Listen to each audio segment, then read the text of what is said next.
Donut Bag is brought to you by ExpressVPN. Your data is your business. Protect it with ExpressVPN. For 3 extra months free with a 1-year package, go to the link listed in my Twitter profile. What's going on, everybody? Welcome to another episode of the Donut Bag. This episode, welcome back Josh Yohe from The Athletic, and we are talking all things Penguins. It is a crazy time. It's Tuesday night. It is the night before free agency starts, and we are just speculating as to what is going to happen with the Penguins. What are they going to do? Are they going to make a lot of moves? Are they going to make no moves? Are they going to make trades? Who knows what? It's we talk about this in our talk, but Hextall is a he's a good poker player. He won't tell you what's going on. He keeps things close to the vest. So it'll be very interesting. I think a lot's going to happen. I think he's going to get rid of some of the people he doesn't like and bring in some of the people he does like. So we're going to see what happens. So how's everybody doing? This is my first episode of the week, and if you noticed, it's episode 500. Not only is it episode 500, it is my 3-year anniversary doing this podcast. So, woohoo! Dang, I should really have some streamers or something like that, or one of those noise makers. But yeah, 3 years, and it's been pretty cool. There's some people I want to thank. First of all, I want to thank my family.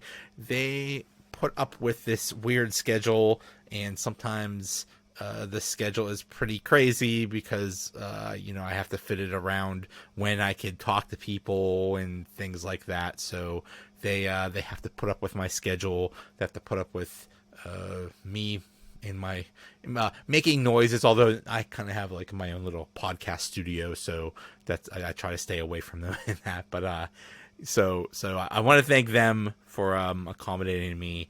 I want to thank all the people that I've had on as guests. I still cannot believe that I have gotten some of the people. Like Josh Yohe is probably the number one hockey guy in Pittsburgh, number one hockey reporter, and it shocks me that he would come on the podcast and talk to me. I've had some amazing guests. I think the one that really I still shake my head at is Sally Wiggin. Sally Wiggin is a legend, and we got to talk about a year ago when the pandemic first started. So yeah, I'm just so grateful of anybody that chose to spend time talking to me. I've had some amazing talks. I've had great times. So thankful for that. And the last person or people that I want to thank is anybody that's listening to this, and anybody that has listened. I think I'm approaching 50,000 downloads or something like that. So I am just in shock when people tell me that they listen to the podcast, and that always surprises me. So thank you for listening. I appreciate it. It has been a blast, and I hope to continue to do it. So anyway, here is my talk with Josh Yohe. The Donut Bag starts right now. Let's just get started because there's so much to talk about. We are. All right. So before the big news, let's go back a week or so and talk about the expansion draft. Why did they not like McCann, and why were they okay getting rid of Tanev, losing Tanev? Well, I think Tanev, first of all, was strictly financial. It's not that they didn't like him. They clearly valued him as a player. But I think they felt like, Teddy Bluger at $2 million a year, or 2.2 now, was a better bargain, a better deal than Brandon Tanev at $3.5 million a year. I don't know if I necessarily agree with that, but that was their thinking.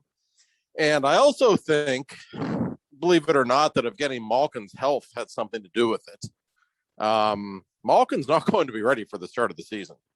And I don't know when he will be ready. They don't know yet either, but I think he could miss a significant chunk of time to start the season. So you're already down one center. If they would lose another one, you only have Crosby and Carter really left, and you can't expect Jeff Carter to do what he did last year. So I think that made Bluger that much more important for them to keep. As for McCann, I was a little confused by that. In fact, I still am. To me, with what he brings to the table at $2.9 million, that's a really good investment in my opinion. I think it was one of the better contracts on the team, quite frankly. So I don't understand that. I will say this. Ron Hextall has a plan, and nobody really knows exactly what it is because he keeps things remarkably tight to the vest. He is the antithesis of Jim Rutherford in every way. So let's see what his plan is when free agency begins. Let's let things unfold. But on the surface, that still remains a curious trade to me. Yeah. It just seems like, I mean, anytime there's a new GM of a team, there's going to be players, regardless of the sport. There's going to be players he likes, players he doesn't like from the old regime. So, they, for some reason, but it just seemed like McCann, I think the biggest criticism of him was when he was on, he was streaky as hell and it was awesome. But when he was off, he was just in a huge drought. But then you could have said that about Brian Rust too. And he evened it out. So, it seemed like with McCann, there was always that, well, he has potential. It's like, maybe you just get tired of the potential. I don't know. Well, I will say this, and I'm a McCann fan. So let me make that clear. But if you want to play devil's advocate, you could say, he's already been on 4 different teams and he's only 26. So there's something about him that rubs coaches and front office the wrong way. And I think with him, you can make the argument. I have to be sensitive because of what's going on in the gymnastics world, et cetera. But you can make an argument that he is maybe a little mentally soft. And I say that because when he's in a slump, he will come out. He's very honest. He will come out and say, I have no confidence right now. I don't know what's wrong with me. Stuff that you don't usually hear hockey players say. Usually they will say things like, I just need a lucky bounce and I'll be back on track, which really means the same thing. But he will tell you, like, I'm just mentally off right now. And I have no confidence in my game. And then he would go on a 20-game goalless drought, right? Or game without a game. So, I mean, I don't know. Maybe that rubs coaches the wrong way. It wouldn't shock me if it does. Hockey remains a pretty macho business where, you are supposed to project confidence at all times, right? And McCann didn't always do that. But that said, he's a really quality human being, for one thing. And I thought, tell me if you disagree, Joey, but I thought he was one of their best players last season. I really did. I thought he was outstanding. So to lose, and by the way, I talk about, Evgeny Malkin probably going to miss a pretty good chunk of time at the start of the season. Look at what Jared McCann has done when he's filled in as their second line center. He's put up great numbers over the years. So now you're losing that as well. So I'm a little baffled by that decision. I'd like to see Ron Hextall's plan unfold, but on the surface, I didn't like that deal at all. And that's the mystery of what is Hextall going to do. Yeah. If do you think it'll be a quiet next week or two or very busy? Well, anything is in play. I don't know that they will do anything major. I suspect they will make a couple of deals. I would expect a bottom 6 forward, probably of the large variety, if I had to guess. I do think they will give Zach Aston-Reese a new contract. So you'll see stuff like that. Are they going to do anything major? I haven't been told that, but this is a new regime, and Ron Hextall, he's not telling people what he's going to do. He's not telling anybody. I've talked with a number of people in the organization who have no idea what he's going to do. So there is an element of mystery there. This isn't Jim Rutherford. You just give Jim a call and he would literally tell you what he was going to do. I know that drove people nuts. From my standpoint, I loved it. It was what's best for business. But, so there's an element of mystery there. They'll do something. How big? I don't know yet. I can just imagine Jim Rutherford playing poker or something like that. He would just tell us, like, look at all my cards, guy. Look at all my cards here. Look, here's what I want. Here's what I'm going to do. So yeah, I know it's funny, but there's a quote from Hextall. He said they didn't expect to fit any of the top free agents under the cap, but added, quote, I suspect there's going to be players in August that aren't signed. We'll just evaluate things on a day-to-day basis as we move along. So really it at least he's saying that we might not do much. Yeah, I mean, he absolutely is. He's kind of setting the stage for that, I guess. It's kind of funny to me, by the way, the same people who would always complain that Jim made too many trades. They're the same people. What is Hextall doing? Why was he hired? And I will say, it's a horribly difficult spot that Ron Hextall finds himself in. Yeah. Because on one level, he is expected to replenish their system, which is pretty barren right now. But at the same time, it's, by the way, try to win another cup. That's hard to do. I mean, it's almost impossible. And it's never been made all that clear what the Penguins' plan is to pull all this off. They didn't give up much to get Jeff Carter, so that was kind of a no-brainer. This is where we really see the plan, if they really do still consider themselves contenders, or if they think it is time to rebuild. And I think they still consider themselves contenders. I really do. And I'm not saying that's the wrong way to feel. That is how they should probably feel given their current roster. But it will be interesting to see what they do. Now, one thing that's kind of different this year is we're seeing a lot of weird deals, basically because of the flat cap. I've never seen a trade before this year where the trade was, we're going to give you this player and this and this and this, and in return, nothing. So basically, it's a gift. Yeah, I mean, I've certainly never seen a Vezina goaltender doing that kind of a deal. But it does go to show what an incredibly big deal cap space is. And I always tell people this. Like, there's going to be a story with Brian Rust this season. Brian Rust has 1 year left on his deal. And I don't know if the Penguins will re-sign him or not. I'm sure they would like to. But, you got to be careful with how much money you give people, right? So people are going to say, oh, my God, you can't let Brian Rust walk for nothing. Well, sure you can. You get his cap space when he leaves. Now, in his case, it isn't that much. It's only 3.5. So maybe you're more likely to trade someone like him. But the point is, but when you have a player who makes a good bit of money, sometimes it's not always best to trade him for a couple of prospects with 2 years left on his deal. Sometimes it's best just to let that player run his course and play out his contract. And, oh, look, we've got $6 million to play with in free agency now. That's the way it works. And you're going to see that more and more with the flat cap. Yeah. And speaking of weird deals, Marc-André Fleury traded to Chicago. I think the first question is, if they basically gave him away, why didn't they give him away to Pittsburgh? Well, a fair question. Maybe it's a financial thing. I've been told by some people in the Penguins organization, they would love to have a Marc-André Fleury reunion, but not with him making $7 million a year. That's an issue for them because of some of the other things they have to get in line under the salary cap. So maybe that's part of it. Deal. I mean, I guess it didn't come together that quickly, but it's fascinating that it happened today, of all days, the day before free agency opens. That tells me Vegas was desperate to get rid of his salary because they're planning on doing something really big when free agency opens. So I get it, I guess, from their standpoint. The interesting thing now to me is Chicago. They had to have known he didn't want to play there. It's been made very clear. I mean, his agent, Alan Walsh, is already teasing retirement, for God's sake. Hey, he doesn't want to be in Chicago. Everybody knows this. And I'm not saying that he for sure won't play there. I mean, he's a good guy. Maybe he would, come around and decide to do it. But it's pretty clear he doesn't want to be there. So Chicago, I don't know. I've never been a general manager.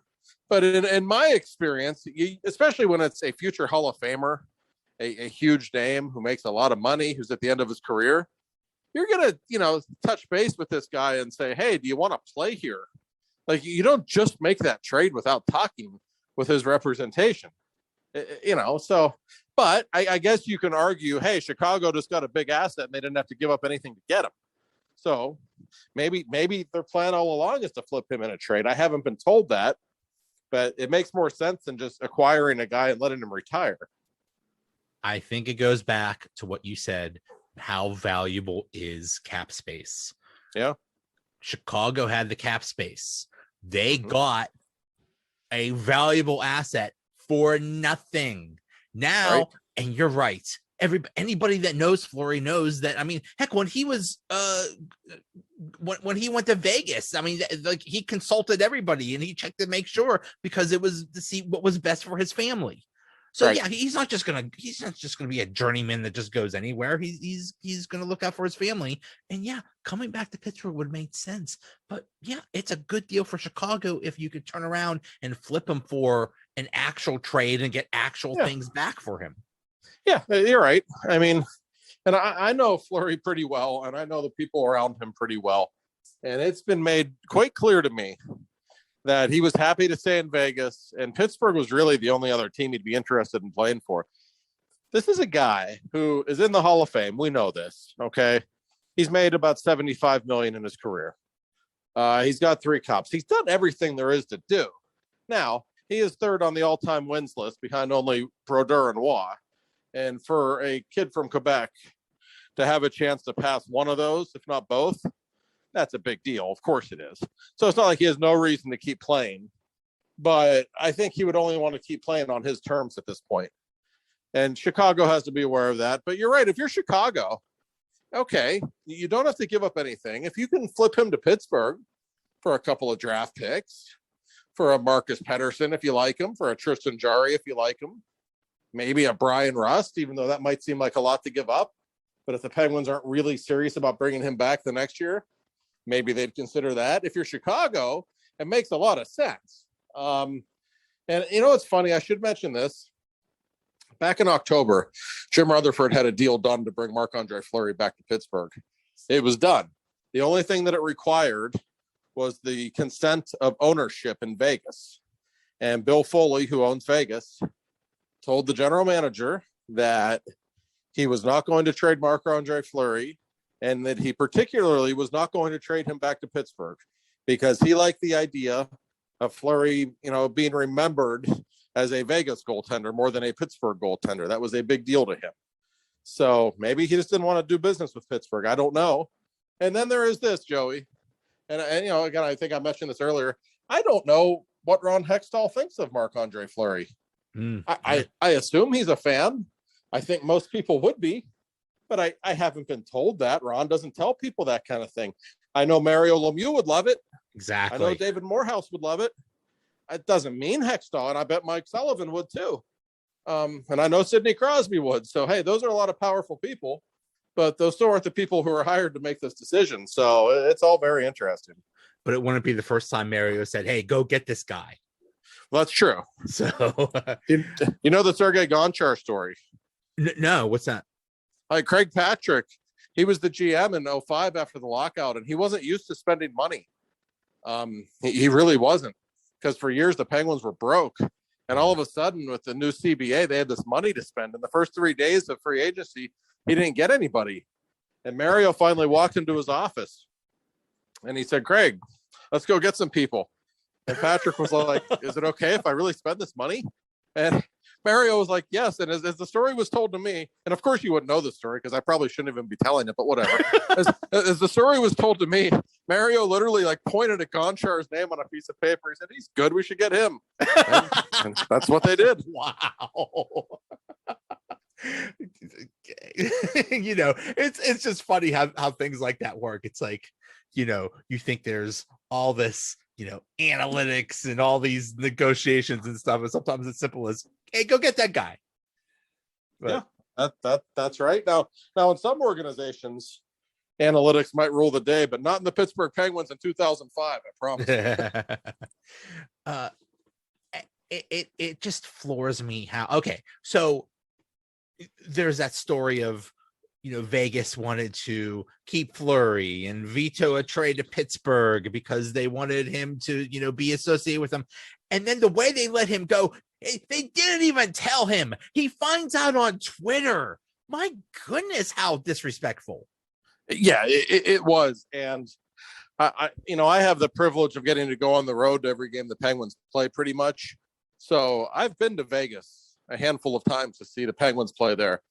And I bring this up because until you've been there and have seen it, it's hard to explain how big of a deal Fleury is there. He is their guy. I mean, he is literally an icon in that franchise. When you go through the casinos a couple of hours before Golden Knights games, all of the poker dealers and the blackjack dealers, every single one of them is wearing a number 29 jersey. Literally. Wow. There are billboards in Vegas with Marc-Andre Fleury's smiling face. When they introduce the starting lineup there, they cheer for him twice as loud as they cheer for anyone else. I mean, he is everything to that franchise. And because, as you know, he's not just a Hall of Fame goaltender. He's an entertainer. Yes. You know, we all see Fleury rubbing the post when the post saves him and all of his antics. That stuff flies everywhere, but it really flies in Vegas. That's a town that likes to be entertained. And he was perfect. I mean, he was the perfect personality for that team. So this is everything about the decision was strange. And I understand they have two goalies who make a lot of money there. But to treat him that way, of all people, Marc-Andre Fleury, who I will tell you is probably the nicest human being I've met in professional sports. And I've dealt with a lot of nice ones. Sidney Crosby's certainly high on that list too. But Fleury, I've had people say, you just cheer for him because you like him. Like people always say that to people in my line of work. And typically that's all crap. But in this case, it's actually true. Like I admit it. Yes, I like him so much on a personal level. I am happy when he does well. I am. He's just a different kind of dude. So for him to be treated like that on his way out the door in Vegas, to me, that's unforgivable. It really is. I mean, I saw you write something about Vegas. Basically, never has an expansion team in any sport been handed more, and how that's been handled is an interesting thing. I mean, they basically were an instant contender. Yes, it's crazy how they just went from expansion team new to the league to, oh hey, we're going to the cup. Well, there's never been anything like it. And and part of that for old guys like us, we remember how pathetic Ottawa and San Jose were when they entered the league in the early 90s. Hey, it was painful to watch. That's a great Mario story, actually. His back was bad. He hadn't played in a while. Penguins were in California. They had a game at San Jose. Even though his back wasn't good, he flew out to San Jose just for that game because he knew it'd be a big night. He had like a goal and 5 assists that night. Like then he flew right back to Pittsburgh. God, yeah. I think San Jose came in like in the early 90s, like 90, 92. I think it's 92, something like that. Yeah. Basically at the Penguins' heyday when they had maybe their greatest team of all time. Right. I remember each of those games were like 7-0, 8-2, 9-1, 10. It was unbelievable. No, I mean that's so funny. That's one of Mark Madden's favorite stories. There was a game out there that Mark, when he was covering the Penguins for the Post-Gazette, Mario, I want to say it a 7-point game, 7 or 8 points. It was one of the big. I think he had a goal and 6 assists that game. And Mario was in kind of a bad mood after the game. And Madden goes up to him and he says, "Why are you upset?" And Mario said, "Please don't put this in the paper, but like I didn't play that great tonight. I should have like 10 points. I'm a little irritated at myself." Like, well, that's but so that's the Sharks and the Senators. They were so pathetic when they came into the league, and so was Tampa for a while, that the NHL was like, man, we don't want this again. We want these guys to be good right away. And I'm not saying the NHL was wrong. I get it from a business standpoint for sure. But Vegas was given so much. I mean, my God, the expansion rules, the way they changed, you knew the roster was good. Then you get a Hall of Fame goalie still in his prime. And then, the way they were able to take advantage of the rules, teams were so afraid of what they were going to take. Hey, don't take this guy. We'll give you a 2nd-round pick not to. Right. Like stuff like that. Like it was garbage, really, right. the way it went down. And they still, they didn't have to lose anybody to the expansion draft this time around. They are loaded with prospects just because of all the rules they were able to take advantage of. So, they were given a lot. That was odd that they didn't have to give up anybody, but then again, they didn't get a piece of the expansion fee that Seattle paid. Yeah, I mean, everything's a little bizarre, honestly. and it's, Seattle on paper is not that impressive right now at all. Yeah. But apparently they're looking to make some serious moves when the market opens. So they still have, I think, about $30 million in cap space. I think that was Ron Francis's plan all along, because you got the flat cap. A lot of guys are going to be available that wouldn't have been available otherwise. And, so they might be able to make some hay. I'm very curious to see what Ronnie does. So then the question becomes, who else might the Penguins get rid of? There are some big contracts, and we're talking Pettersson, Matheson, Zucker. But one that really surprised me was John Marino. You think he might be gone? Well, no, I don't. But I'm under the impression that this regime isn't quite as wild about him as Jim Rutherford was. Listen, Marino didn't have as good of a season last year. It wasn't bad, but I thought he was pretty average. Whereas, in his rookie season, he was unbelievable. I mean, he was pretty close to rookie of the year material. He just happened to come along in the same year as Cale Makar and Quinn Hughes. So that made it tough. And Adam Fox, I think, so, okay, that's tough. But it's conceivable that the one issue with Marino, and as good as he is, he's not a big guy. He's not a physical guy. And I know a lot of fans roll their eyes at that. But Ron Hextall and Brian Burke don't. They want more of those types. And, he's never going to give you that. That's the one thing he doesn't bring. So I don't think they will trade John Marino, but I don't think he's untouchable. I think if they could really get a huge return for him, it's probably something they would consider. But among the names you mentioned, I don't think they're interested in dealing Matheson. His contract's bad. You know it. I know it. But they like him. They think he played pretty well last season. And I actually tend to agree. I thought as the year went on, he played really well. So I get that. Pettersson and Zucker, however, are two guys they would probably like to move on from. And again, Zucker especially, he's a good player. But is he $5.5 million a year good? I don't think so.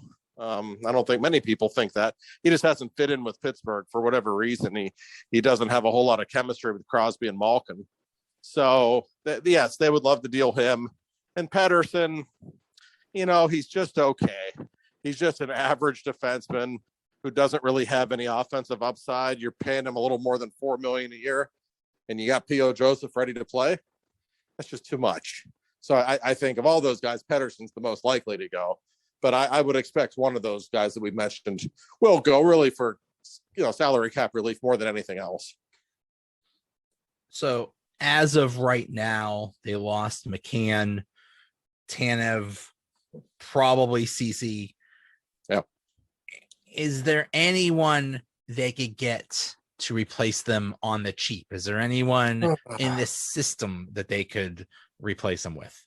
Well, there are players in the system. I mentioned P.O. Joseph. We know he can jump into the blue line. Now, he's left-handed, so he doesn't play the same side as CC. And he's not, CC is a fairly physical guy, fairly big guy. P.O. doesn't bring you those things, so that's an issue. As for forward, Samuel Poulin, I would think, would be ready to play in the NHL at some point this season, probably. And he brings some things to the table that the Penguins are interested in. He's a big kid. He's not what I would consider like an overly physical player. Well, he's not Tom Wilson. Thank God there's only so many of them, or we'd all be in trouble. But he's a big kid. He is, and he's had a couple of years to develop now. I think he could be ready to play. Nathan Legarrette, who's a right wing, different style player, but he's a pretty big kid too. And they really like him. I mean, he's just got a great release. He should be a guy who projects as a good goal scorer in the NHL. So between one of those two, even if just one of those two, by March or April can be a regular contributor somewhere in the top four lines, to me, that's a really big deal. I don't think they want to spend a ton of money in free agency. I think they'll get somebody. You're going to hear the name Brandon Saad a lot, partially because he's from Pittsburgh. Yeah. But would he be willing to take a little less to play in Pittsburgh? Maybe. Is he a good player? Yeah. Would he fit in with the Penguins style wise? Yeah, he would. He's only 28.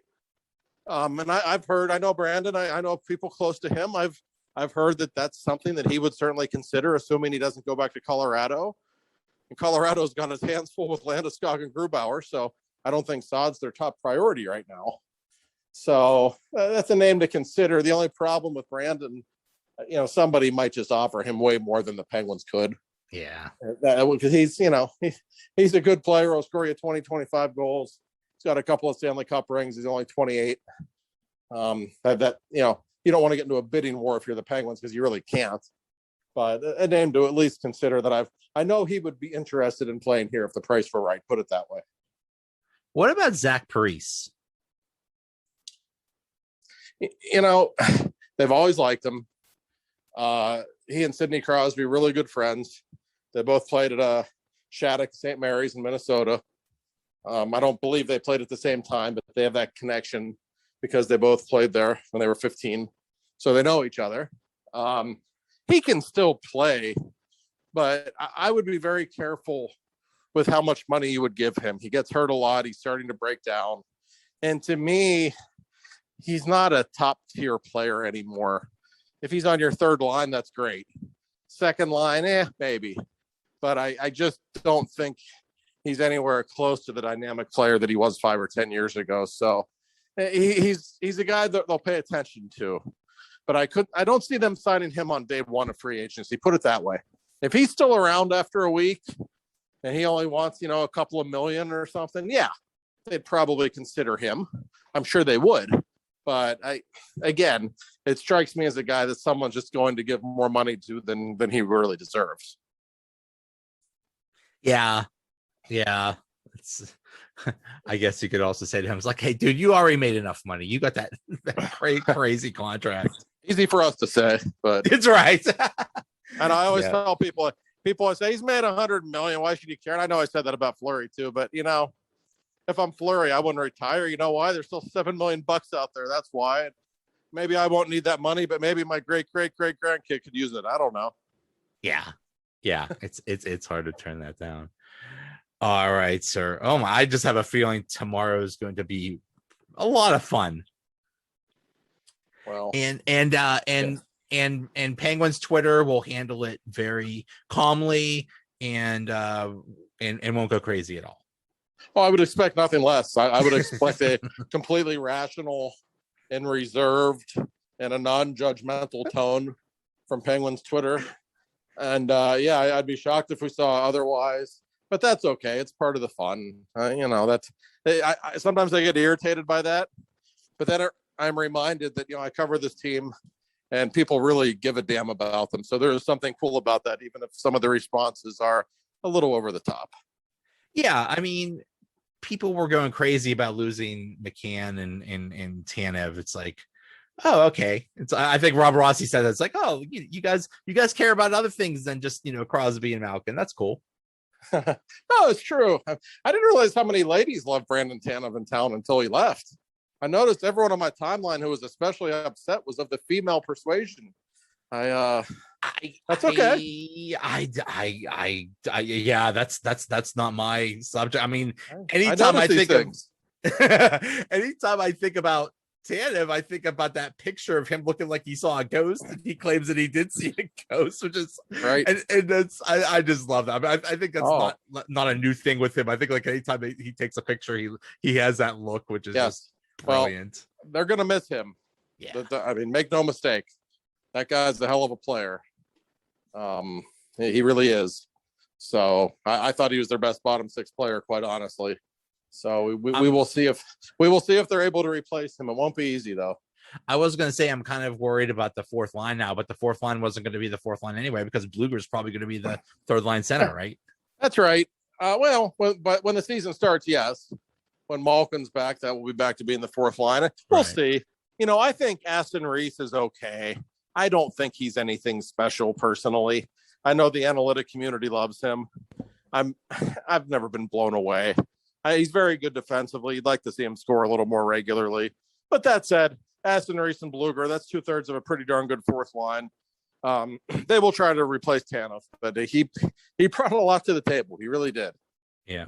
Yeah. All right, sir. Hey, thanks for the time.